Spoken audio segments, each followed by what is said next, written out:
Meus queridos, vamos ficar de pé e ler um texto da Palavra de Deus. Nós queremos... Evangelho segundo escreveu São Mateus.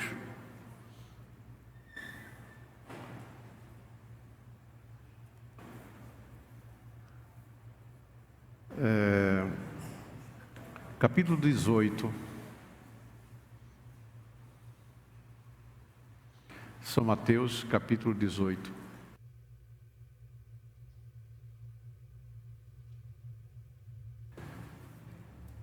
O versículo 21 e 22.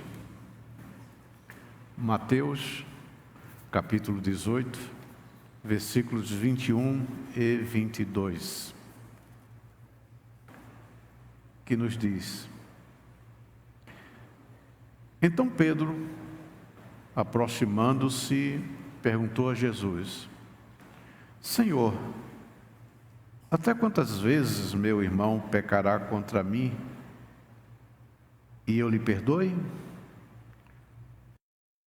Até 7 vezes? E Jesus respondeu: Não diga você que perdoe até 7 vezes, mas até 70 vezes 7. Amém? Quem mais deseja oração? Pai, queremos te louvar e te agradecer pela oportunidade que temos de estar na tua casa. E aqui estamos, Senhor, com a única finalidade de te adorar, bendizer, mas também receber de ti, Senhor, aquilo que tens preparado para as nossas vidas. Aqui estão os seus filhos que ergueram as mãos, manifestando uma necessidade que nós não as conhecemos. Também, Senhor, aqueles que estão online, que têm uma necessidade que, apesar de não conhecermos, mas declaramos a Ti, Senhor, que todos nós somos carentes, necessitamos de uma providência Tua, necessitamos da Tua atuação poderosa em nossas vidas. Por isso, Senhor, estejas vindo ao encontro de nossas necessidades, suprindo-nos, já que és o Deus Todo-Poderoso e supridor eterno. Agora, Pai, mais uma vez te pedimos que o Teu Espírito Santo esteja atuando poderosamente em nossas vidas, que possamos receber de Ti, do Espírito Santo, pelo Seu trabalho, Senhor, receber essa palavra gloriosa. A Tua palavra é gloriosa. E, portanto, Senhor, que nós sejamos capacitados por Ti para absorvermos os Teus conceitos e assim levarmos uma vida, Senhor, que venha agradar o Teu coração. Pai, continues também nos capacitando a semear. Oramos, ó Deus, nesses termos, no nome do Teu Filho amado Jesus Cristo, que vive e reina para todo sempre. Amém e amém. Glória a Deus. Podeis assentar, amados?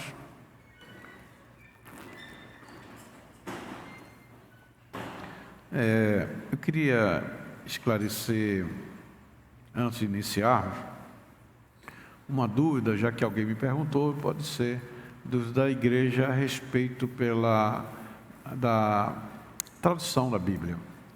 A Assembleia de Deus, desde os primórdios, sempre elegeu a tradução de Almeida. A tradução de Almeida que, bom, pelo menos desde que eu nasci, né? É assim, mas é isso mesmo. A tradução de Almeida, ela sempre foi utilizada pela Assembleia de Deus, amém?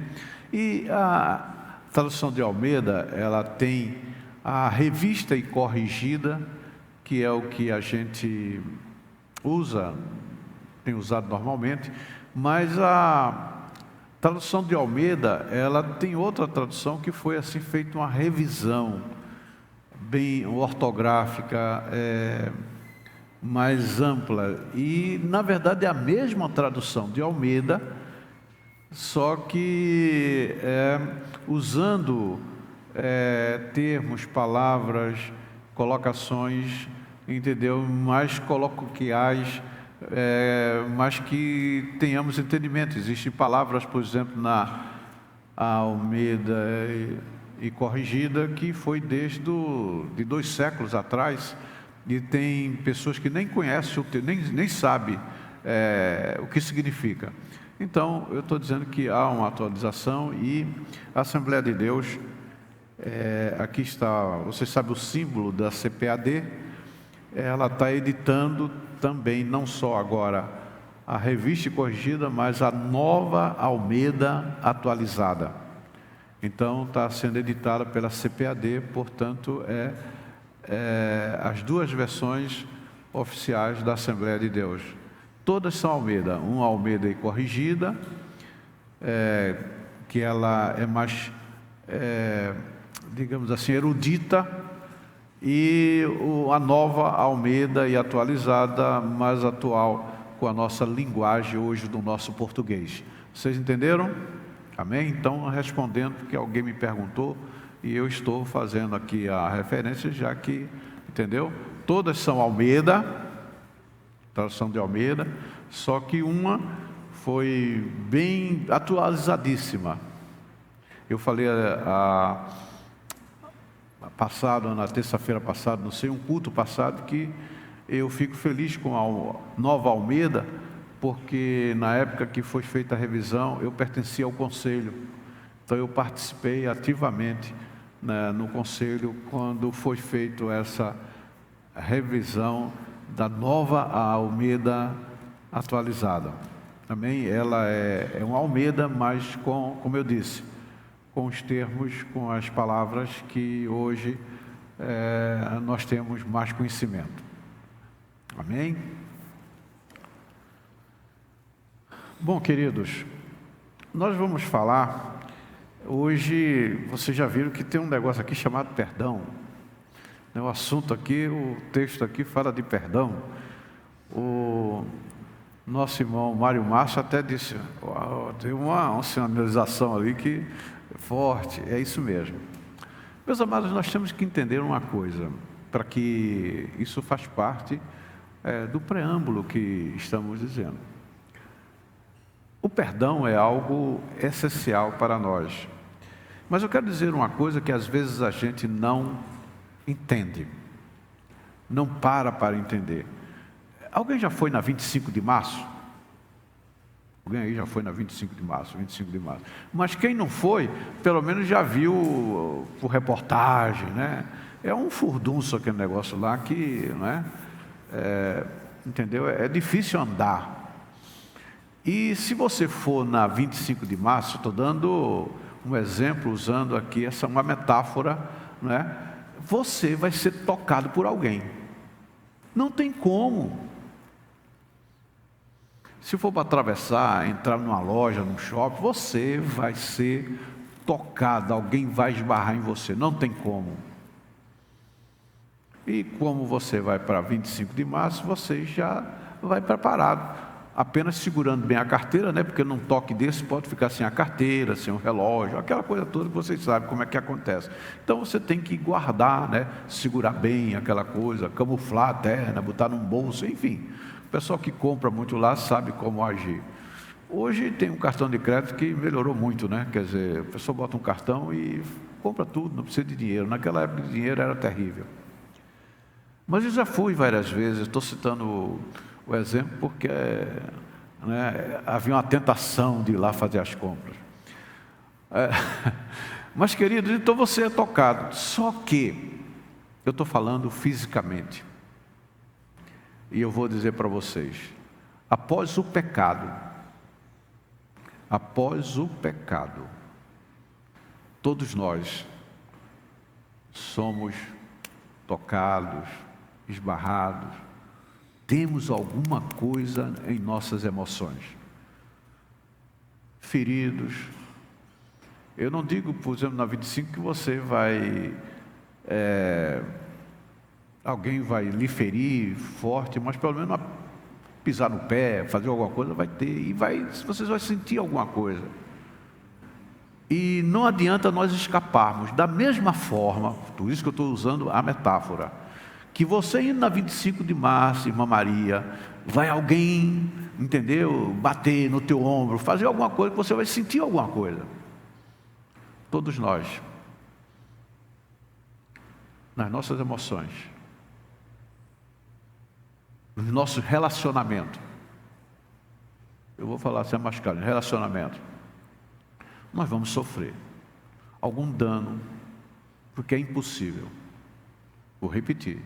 Da mesma forma que é impossível você não ser esbarrado, não sentir alguma coisa na 25 de março, nos nossos relacionamentos, nós vamos ter consequência.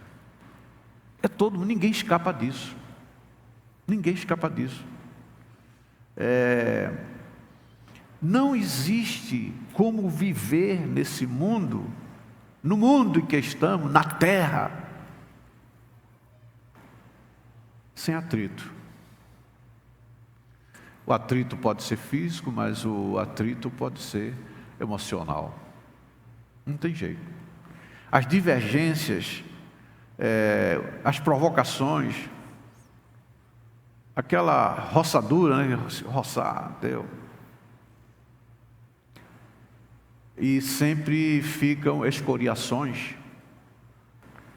E essas escoriações fazem parte dos encontros que nós temos na vida. Quem foi que não deu uma topada? Quem já não torceu o pé? Quem não, né? Todos nós, fisicamente. Mas da mesma forma, emocionalmente, as coisas acontecem. E nós, muitas vezes, não analisamos. E até nos surpreendemos. Somos pessoas diferentes. Nós temos opiniões diferentes. Temos opiniões distintas. E naturalmente vamos esbarrar. Esses esbarrões naturais. E veja bem, para ter um entendimento, o caminho é muito estreito. Eu até chamaria de uma viela bem apertada. E você andar numa viela bem apertada, não vai ser fácil. Que é entender as pessoas. Mas isso aconteceu depois que o homem saiu do Éden. E depois que ele saiu do Éden, não foi mais possível viver entre uma coisa que não existia e passou a existir, espinhos. Foi colocado espinho, quando o homem saiu do Éden, viver entre os espinhos. E esses espinhos foram brotados, meus queridos, em razão do pecado. E é impossível nós andarmos entre os espinhos sem nos arranharmos. Um caminho cheio de espinho, você vai se arranhar. Todos nós, queridos, todos nós, todos, sem exceção, exibimos alguma cicatriz emocional. E essas cicatrizes emocionais são evidências das trombadas que sofremos no trânsito das relações, do relacionamento. Isso pode ser em casa do casal, no trabalho, na igreja, em qualquer lugar em que nós não estejamos só. Vai haver esbarrão, porque, entendeu? Nós vamos conviver. Estou no preâmbulo para chegar lá no texto bíblico, apenas mostrando uma coisa que às vezes nós esquecemos de observar. Quando você bate, eu falei aqui da topada, bate em um centro, né? Aqui mesmo no gabinete, outro dia, eu conversando e tal, e com o telefone, e eu esbarrei num centrozinho que tem ali, quem foi na minha sala, tem um centro ali no meio, né? E olha que o negócio machucou, além de ficar, tirou a pele e sangrou, foi um negócio assim, porque tem uma pontinha, ele tem uma ponta ali, e foi ali na ponta que bateu. Então, quando você bate, existe hematomas, E esses hematomas no nosso corpo. Eu estou falando de um exemplo meu que eu bati aqui e feriu realmente. Agora, esses hematomas são frutos, são marcas do impacto sobre o nosso corpo. Agora, existem contusões que muitas vezes nós não falamos, mas contusões em nossos sentimentos. Da mesma forma que nós podemos sofrer por impacto no nosso corpo físico, existem contusões nos sentimentos. E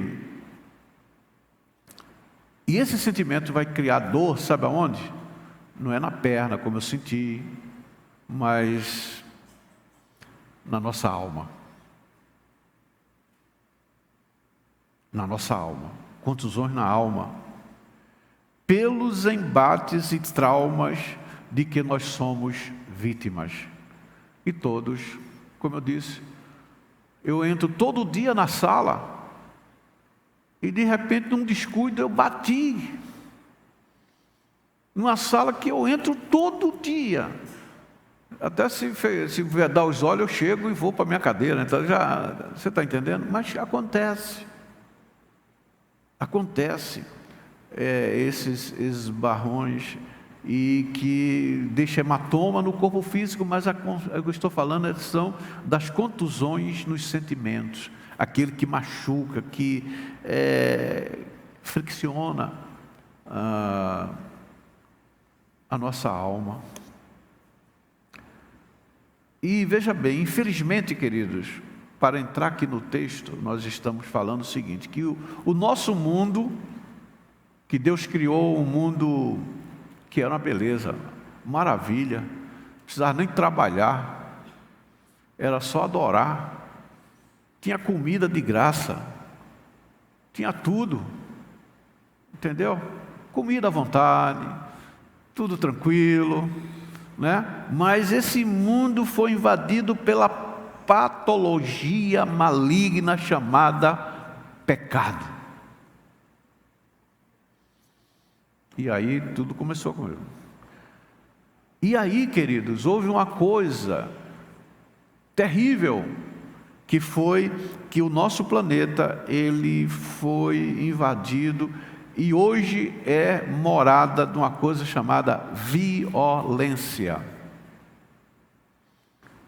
que pode ser física, mas também pode trazer traumas nos nossos sentimentos, na nossa alma. Há uma agressão que está coagindo o desempenho das pessoas de tal modo que os relacionamentos, a nossa forma de nos relacionarmos se torna extremamente tensos e há um grande constrangimento. Muitos são constrangidos. E realmente nós vivemos sobressaltados. Há um sobressalto, numa atmosfera de desconfiança. Todo mundo desconfia do outro. Há uma atmosfera de desconfiança e que nós somos impelidos a reagir sempre que nos sentimos ameaçados. E são essas reações que nós podemos machucar outras pessoas e ao invés de, se formos machucados, nos curarmos. Porque existe uma coisa chamada revide. Queremos revidar a qualquer custo.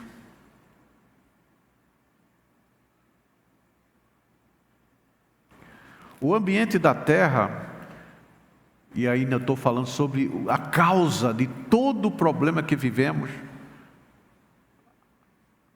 as lesões, tanto física como também mental, emocional, tudo isso foi fruto depois da rebeldia do pecado. E esse ambiente da terra não favorece mais a uma convivência serena. Nós não temos como conviver. Nós sempre estamos com medo. Você vai entrar em casa, olha o retrovisor, tal. Ir a pé numa rua hoje é terrível. Andar a pé para chegar em casa, não tem quem viva tranquilo. Quem salta do ônibus e começa a caminhar rumo à casa. Queridos, é um negócio terrível. Só que nós não temos mais serenidade. Por isso que aí, o que é que a gente pensa logo? Em um mecanismo de defesa. E muitos querem uma arma de ataque, não é? Isso eu estou falando na violência física, mas também dentro de casa, dentro do trabalho, dentro da igreja, ou seja, de um relacionamento, uma forma de relacionamento ampla. Todos querem ter uma arma, tanto de defesa como ataque. E aí eu vou citar um texto, porque isso aconteceu antes do dilúvio, que havia um problema sério, e nós estamos vivendo exatamente na época de Noé, naquele período de Noé. Não sei se você está percebendo que Jesus, inclusive, ele disse, fica prestando atenção nesse negócio. Presta atenção. E você coloca aí, querido, Gênesis 6,13. Então Deus disse a Noé: resolvi acabar com todos os seres humanos, porque a terra está cheia de violência por causa deles. Eis que eu os destruirei juntamente com a terra.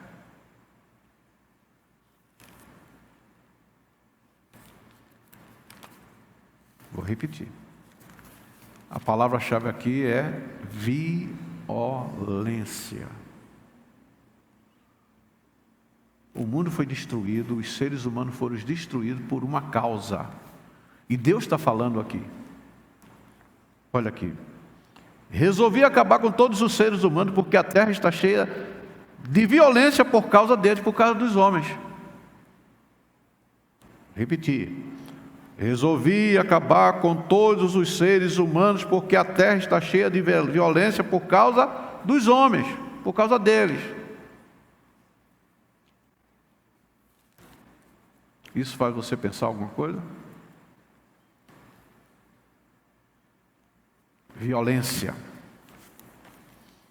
Violência. Mas veja bem, a devastação daquele... Foi um tremendo toró, né? No dilúvio foi um negócio... Foi um negócio devastador. A devastação daquele toró global não conseguiu afogar a natureza implicante e agressiva que, na verdade, caracterizava ou caracteriza os membros dos descendentes de Adão. Ficaram a família do justo Noé, mas as águas não conseguiram. Entendeu? Não conseguiram. Não conseguiram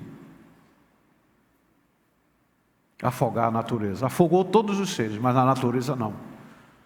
Vocês percebem que logo após o dilúvio, parecia que tudo ia bem, mas não foi bem.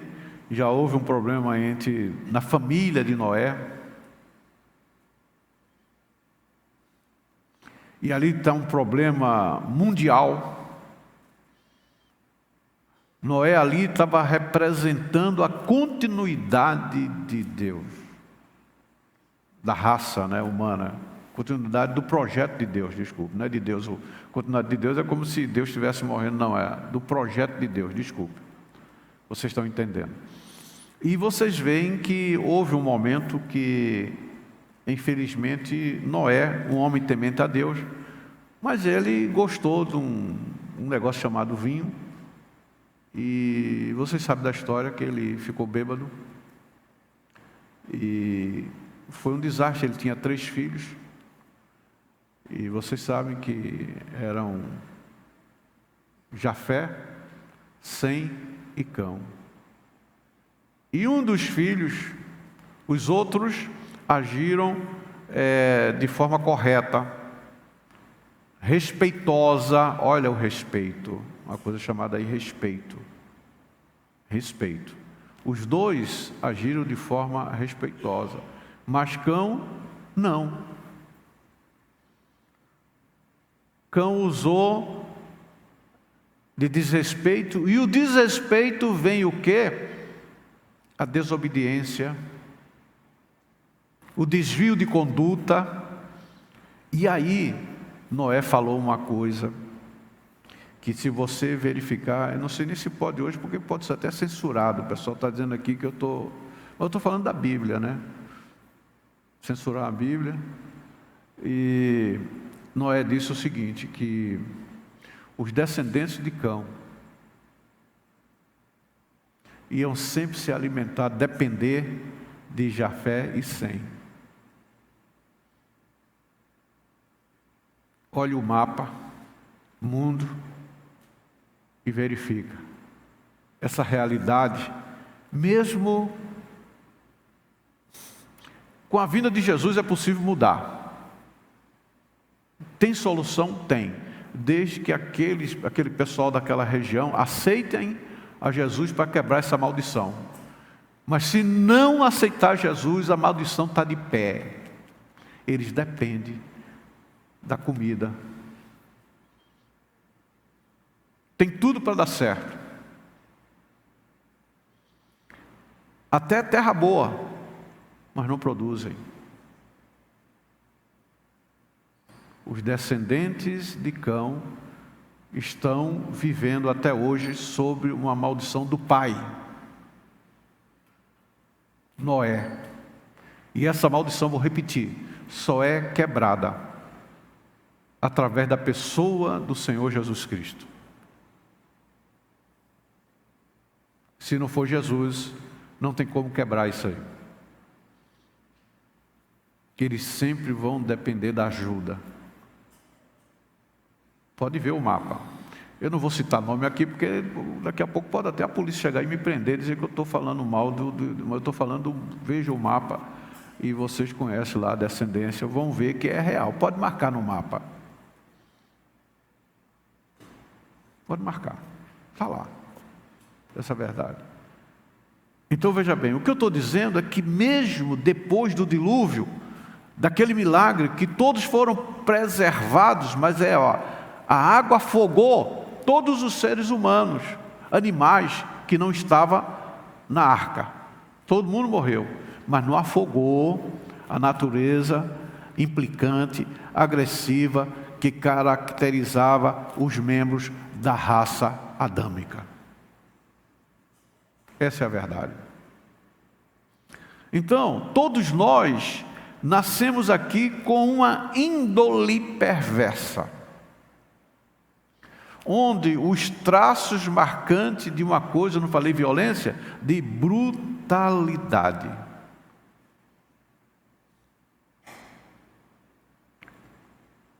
Precisam ser tratados. Mas lembra, violência, brutalidade. A pessoa às vezes não agride fisicamente, mas agride com palavra, por telefone. E hoje está muito comum mensagem. A pessoa não está vendo o outro, mas manda uma mensagem, detonando, falando mal. Isso é a brutalidade que veio originário do pecado. Violência. A gente acha que a violência é só chegar, bater no outro, atirar, mas não, é todo tipo de violência. Porque existe a violência física e existe a violência psíquica, que vai exatamente trazer um mal horrível à nossa alma. E veja bem, foi tentado uma coisa chamada educação. Vamos dar educação que a gente resolve isso. Não resolve, não tem nada que resolva. Nem as águas lá que matou todo mundo, não conseguiu afogar. A metodologia educacional não consegue grandes coisas, pois a violência individual fica apenas frustrado, mesmo que as pessoas não hajam com medo, tem medo, pode ter medo, mas se der uma chance, ela reage. Então é algo que está dentro de nós, não é algo que vem de fora, que está. Frequentemente, nós verificamos na conduta das pessoas um certo ímpeto hostil. E isso aí, e a irmã Maria Bueno, como psicóloga, ela verifica isso todos os dias. Isso é uma evidência de um sintoma nítido da agressividade, irritabilidade, agressividade. Todo mundo fica irritado. Com pouca coisa você fica irritado. E a irritação vai levar à agressividade. E, na verdade, apesar de conselhos, etc., nós percebemos que nada se pode fazer para erradicar este procedimento. Estou falando do homem normal tentando mudar. Mas já dei uma pista aqui de que tudo pode mudar através de uma pessoa. Amém? Tudo pode mudar. E é isso que nós vamos chegar lá. É porque se nós, como seres humanos, trabalhando, estudando, com o nosso esforço, até usando a nossa força de vontade, nós não vamos conseguir. Porque é algo que está dentro, não está fora, está dentro de nós. E tem que fazer uma cirurgia. Tem que fazer uma cirurgia, que eu já vou falar daqui a pouco da cirurgia. Nós verificamos que todas as reações é uma palavra-chave. Eu tenho que dar o troco. A senhora escuta muito, né, Maria Bueno? Todo dia, não, o que aconteceu? Eu tenho que dar o troco. Tenho que dar o troco. Na verdade, o troco é um revide, vai revidar. E aí a pessoa que revida, ele vai usar as mesmas armas, ele vai usar às vezes armas piores, você está entendendo? Ele se torna um agressor. Foi agredido e agora ele se torna um agressor, de alguma maneira. E a agressão de hoje se torna um motivo de contra-ataque amanhã. Vou repetir. A agressão de hoje se torna um motivo para um contra-ataque amanhã. Ou simplesmente, se isso não ocorre, se você não consegue contra-atacar, sabe o que é que vai gerar? Um vulcão de ressentimento. E a pessoa não tem saúde, não tem, porque o ressentimento faz com que você tenha uma vida terrível. A pessoa ressentida, quem é chefe, quem é diretor, quem trabalha com pessoas, sabe disso que eu estou dizendo. Tem um funcionário, tem um subordinado com ressentimento, é terrível. E o problema é porque grande parte das pessoas agredidas, elas não conseguem contra-golpear os agressores. Mas aí desenvolve um sentimento ardido de vitimismo, que na verdade vai trazer uma imobilização para as relações e vai destruir ela mesma, vai destruir a sua saúde, vai destruir o seu relacionamento social. Então nós estamos aqui traçando um diagnóstico real para entrar no texto. Ainda estou aqui fazendo, ou seja, uma alma abusada quase sempre se constitui numa vida amargurada.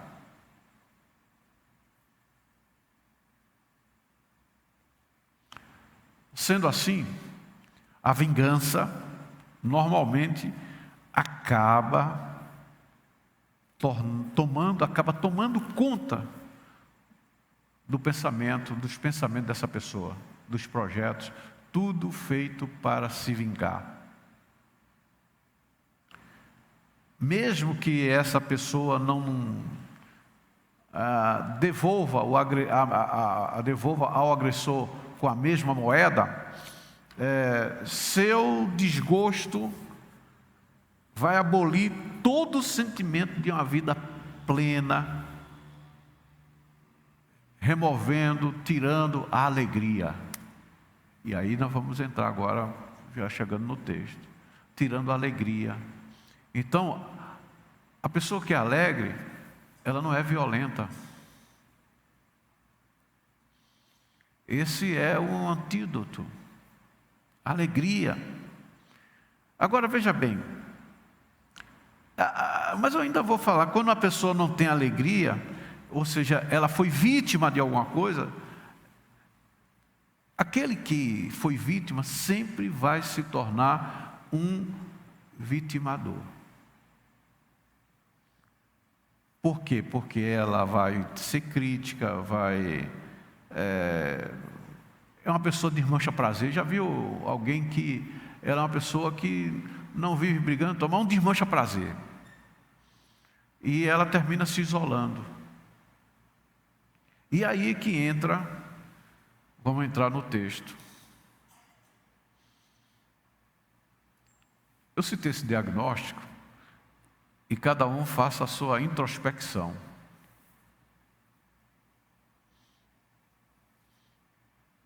Introspecção. Mas tem um detalhe. Existe um remédio. Existe a cura. O dilúvio não conseguiu. O dilúvio não conseguiu. Mas o Senhor Jesus Cristo veio e Ele é a cura. Sabe por quê? Porque Ele levou todas, não foi algumas, todas as nossas enfermidades.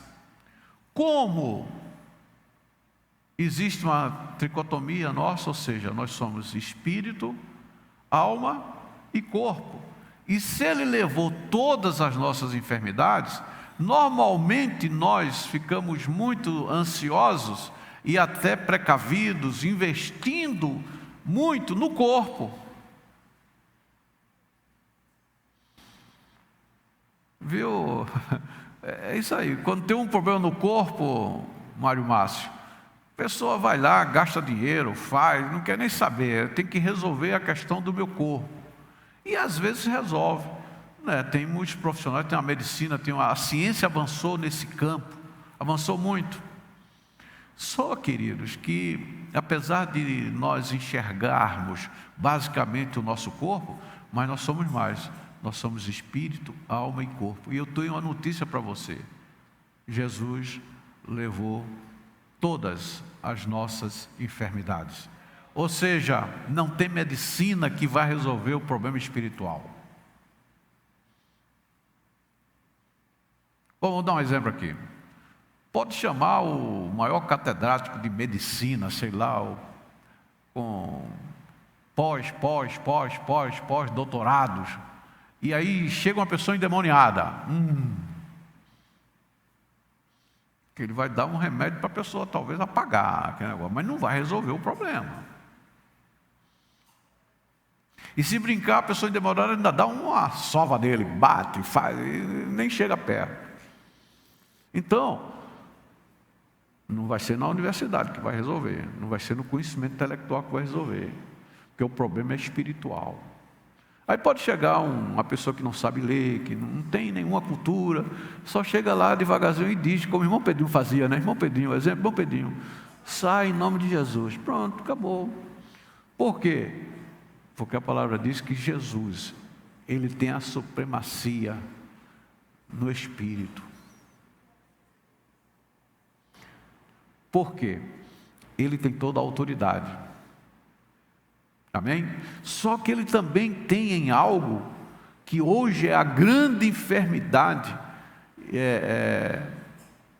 do mundo, que é na psique. Há um número intenso de pessoas com depressão, com problema sério, mas essas enfermidades todas estão na alma. E muitas vezes as pessoas estão procurando psicólogo, que ajuda muito, mas nem sempre também consegue. Porque a irmã Maria sabe que muitas vezes precisa de uma atuação do alto. Entendeu? Psiquiatra, ele pode, mas eu conheço pessoas que inclusive frequentaram a ADNA no início, saíram, e que hoje estão vivendo uma vida que não tem sentido. E a questão foi na psique. E a pessoa não soube tratar com o Senhor Jesus. Preferiu os médicos. Preferiu os psiquiatras. E aí hoje vive dopado o tempo todo. E só é o que o psiquiatra pode fazer. Remédio para não deixar a pessoa correr nua na rua, tirar roupa, sair. Então, é isso aí. Mas veja bem, Jesus levou todas as nossas enfermidades. Amém? Então, já... O problema é que na igreja, nós esquecemos disso. Há muito pedido, olha, para cirurgia, dor na coluna, mas eu não vejo um pedido, ore por mim para Deus tirar a minha angústia.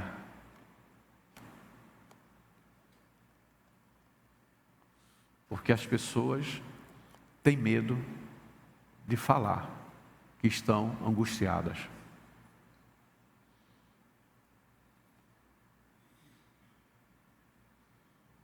Ficou todo mundo em silêncio, né? Porque nós estamos falando a verdade, é algo real. Então tem muita gente aqui que não está, tem gente até arrependido de ter vindo no culto, mas na verdade é o seguinte, é isso mesmo. A ferida tem que bater, é a realidade. Nós temos que viver um evangelho real, um evangelho que não é de camuflar, um evangelho que nos expõe para que nós venhamos nos dar, ficar nus diante de Deus, nos revelar como somos.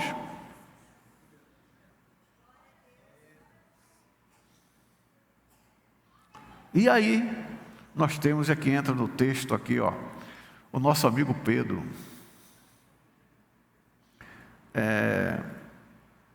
E Pedro, ele está lá ouvindo, né? Porque se nós vamos ver aqui, tem a ovelha desgarrada, o perdão lá do irmão, né? Que, enfim, quando o irmão peca, tá tudo. Eu não estou falando isso aí porque depois a gente pode até entrar mais isso aí. Mas aí Pedro ficou alvoroçado. Pedro era um camarada que ficava bem atento, né? Ele estava alvoroçado e ele começou a ter problema com um conceito. Porque eu acho que Pedro estava sofrendo, entendeu? É a questão de que eu disse que Jesus veio mostrar um caminho para nós nos aliviarmos. E só é possível, Mário Márcio, andar no caminho com Jesus. Sem Jesus, não dá para encontrar esse caminho chamado perdão.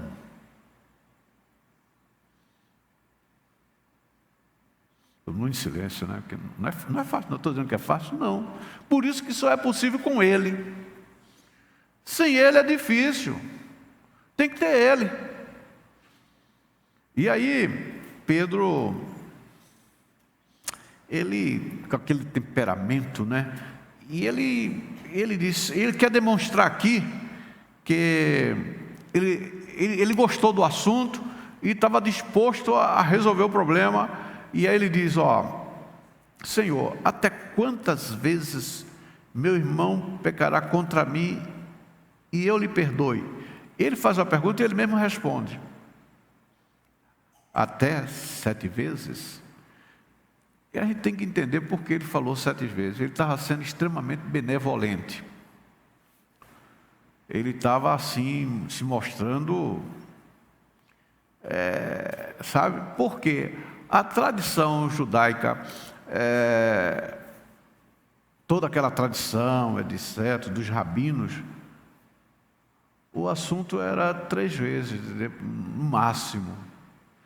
E aí Pedro mostra uma tremenda benevolência, que ele mais do que o dobro. Então o rabino dizia que no máximo 3. Passou de 3, não. Aí Pedro dobrou e botou mais um. Ele disse: opa, eu vou tomar um tremendo elogio aqui, porque o senhor está vendo que eu entendi a mensagem. Então eu já vou logo dizer minha opinião, porque a opinião é boa. Então eu não vou 7 vezes.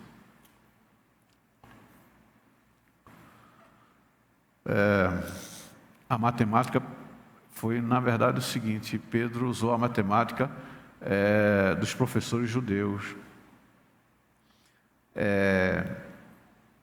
E aí, de acordo com os professores judeus, ninguém deve merecer mais chance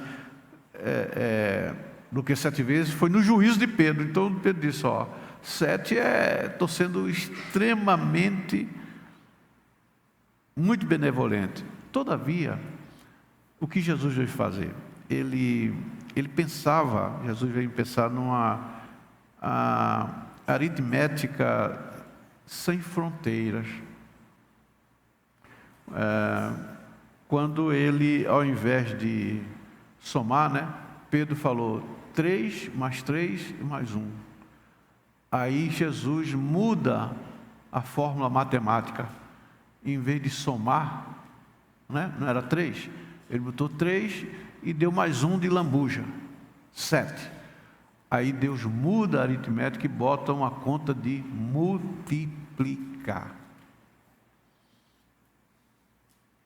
Às vezes a gente fica pensando no número 70 vezes 7. Então, 490, Mas não é os 490. A questão aqui, Jesus está mostrando a forma aritmética.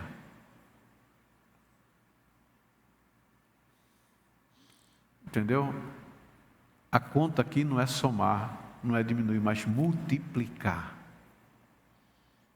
Multiplicar. Multiplicar.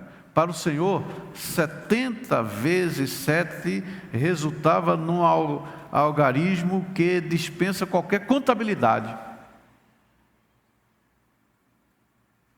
E ele cria uma disponibilidade para viver sobre o modelo do perdão. Então, a conta aqui de Jesus, ele está falando não em números, Mário Márcio, mas no modelo. Modelo. É no modelo.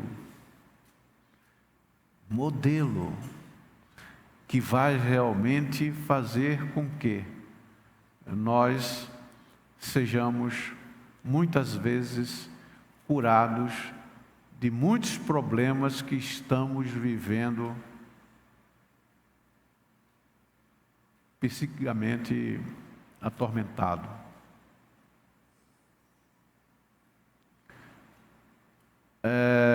Modelo, o ponto aqui não é tanto a questão de computação de números, mas simplesmente restaurar a boa reputação das relações. Porque o que leva à violência, vamos lá voltar lá em Noé, era o relacionamento das pessoas. O mundo estava violento por causa das pessoas, dos seres humanos, da forma como eles estavam vivendo. A relação, queridos, é algo tremendo. Por isso que Deus nos chama para quê? Qual é a finalidade de Jesus ter vindo? Criar o quê? Relacionamento. O problema hoje da igreja é que nós estamos fugindo do relacionamento. E muitas vezes estamos julgando, quando nós não podemos julgar. Eu estou chateado com o pastor Edivaldo, porque Ele podia ter feito isso com fulano e não fez.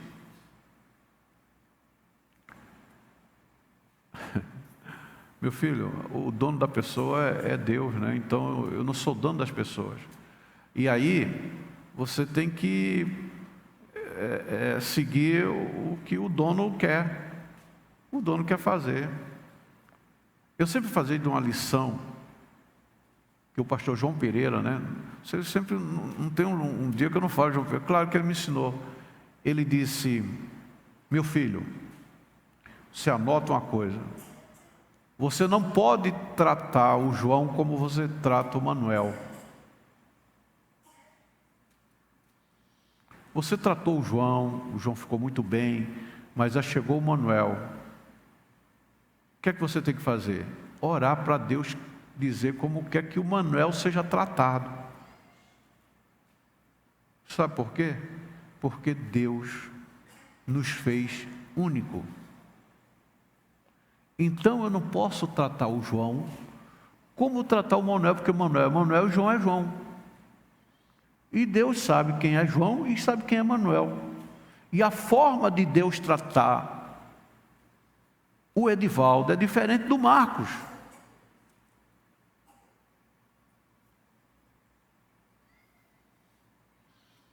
Vocês já viram aqui pessoas que vão dizer: eu estou há tanto tempo na igreja, aí chegou aí um novo convertido aí, que só tem 6 meses, olha o que Deus já fez com ele. Que explicação temos? Jesus explica, porque tudo está no discurso de Jesus, é só ver. Aí Jesus chegou para o Mário Márcio e disse: Mário Márcio, 7 horas da manhã, você quer trabalhar para mim? Eu vou pagar R$100 o dia. Você quer? Não, quero, estou precisando de dinheiro. Tá bom. Aí chega uma hora depois: Marcos, quer trabalhar para mim? Tal, R$100, tal. E vai. Aí chega, está terminando o expediente, aí ele chega lá para os raios. Aí diz: olha, se você quer trabalhar para mim, aí eu vou te pagar R$100. E aí vai ser a hora do pagamento, né? Aí o Mário Márcio diz: espera aí, eu trabalhei o dia inteiro, ganhei 100. E ele trabalhou 1 hora, vai ganhar 100 também, isso não é justo. Aí o que é que o dono faz? O dinheiro é meu, o trabalho é meu, e eu pago quanto eu quero.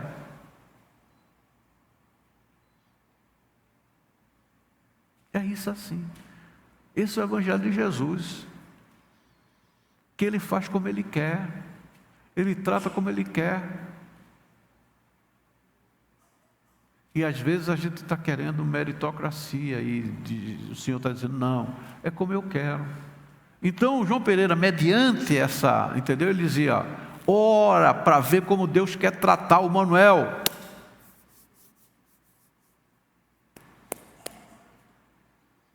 Porque o Manuel é do Senhor. Estou falando dentro da igreja, não estou falando mais no mundo, estou falando agora da igreja. Você precisa tratar o Manuel como Deus quer. E às vezes a gente quer nivelar, acha que a igreja é como uma fábrica de bolacha. A bolachinha sai tudo igual. A igreja do Senhor não é fábrica de bolacha. Sabe por quê? Porque Deus respeita a sua criação. Primeiro princípio: Deus respeita a sua criação. Tem pessoas que vão dizer: nossa, a prova de fulano está muito grande, o pastor está sendo injusto.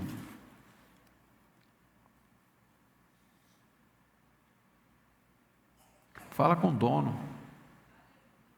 Não, mas o José já foi rápido e esse aí está demorando.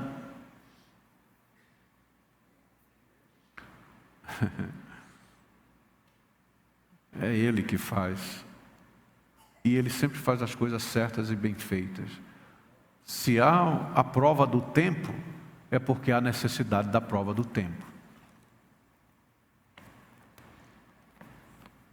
Não sei se você está entendendo. Vamos continuar terça-feira? Que eu entrei só agora aí né? Vamos dar a continuação aí de Pedro e a relação aí, amém?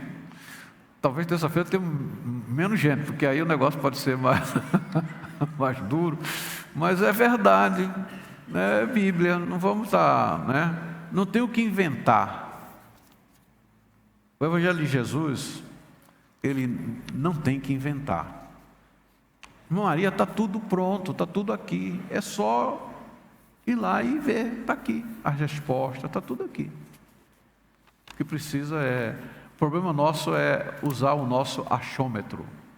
Eu acho, eu julgo. Por isso que às vezes, eu quero parar, mas não é bom, vamos gastar mais uns 3 minutos, 2 minutos.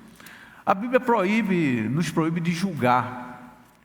E às vezes a gente pensa que julgar é só olhar e dizer, olha, o Mário Márcio está vestido assim, a roupa dele não sei o quê, não precisa estar de paletó, né? Vamos dar um exemplo aqui.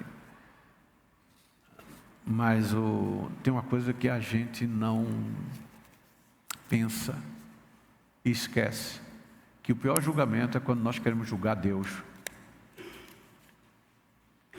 Às vezes, você pode dizer, eu nunca tive intenção disso, mas o que você está fazendo é isso. Eu não concordo. Você já perguntou a Deus? Quem tem que concordar e discordar é o dono da igreja. Agora, tenha certeza que a falha do pastor Edivaldo vai ser cobrada. Não tem dúvida. Se a falha é minha, vou ser cobrado, não tem dúvida. Agora, às vezes você está julgando o Edivaldo e aí você, em vez de estar julgando o Edivaldo, está julgando Deus. Aí a coisa pega. Começam a surgir algumas coisas que você depois não tem explicação. Amém? Fica tranquilo. O que eu fizer vai ser cobrado. O pastor Eduardo sempre nos ensinou isso aqui. Por isso que ele, e vocês lembram disso, o Mário Márcio lembra, e vários aqui que tiveram contato com o pastor Eduardo, ele dizia, e eu nunca esqueço que ele falava sempre, mas dessa vez ele falou no dia que nós estávamos comemorando aqui 75 anos de pastor dele. 75 anos de pastor. Foi o ano que ele morreu. Nós fizemos uma festa aqui e meses depois ele faleceu. E ele disse naquela ocasião, 75 anos de pastor, e eu não ouso apontar quem eu ganhei para Jesus. E ele fundou a Assembleia de Deus no estado de Mato Grosso. Começou lá em Corumbá, quando era um estado só, né? Claro. Em 1920 ele veio e andava de barco, não tinha estrada. Ele chegava em Cuiabá pelo rio Paraguai ali, tal, ia por Cáceres, depois pegava o rio Cuiabá, era uma coisa, de canoa. E ele dizia, eu não ouso apontar quem eu ganhei para Jesus. Por quê? Porque eu sei que quem eu ganhei está anotado lá.